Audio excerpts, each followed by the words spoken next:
Nagsawa na ang mga Pilipino sa politika, dismayado sa serbisyo ng gobyerno.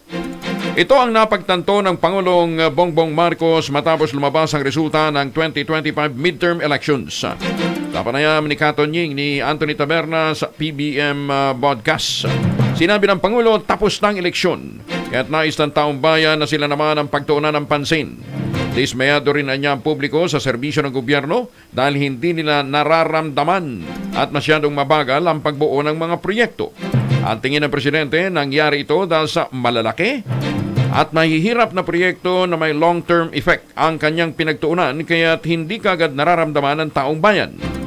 Dito na-realize umano ng Pangulo may kakulangan siya sa mga naisin ng mga mamamayan dahil gusto ng mga ito na pagtuunan muna ang mas maliliit na bagay na magpapaginhawa sa kanilang pang-araw-araw na buhay. Ito talagang na-realize ko na hindi natin nabigyan ng sapat ng atensyon yung mas maliit na bagay.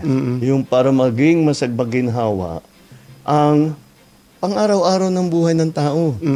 Yung pila sa tren, yung traffic, yung mga ganyang klase, para naman mas maginhawa ang buhay ng tao.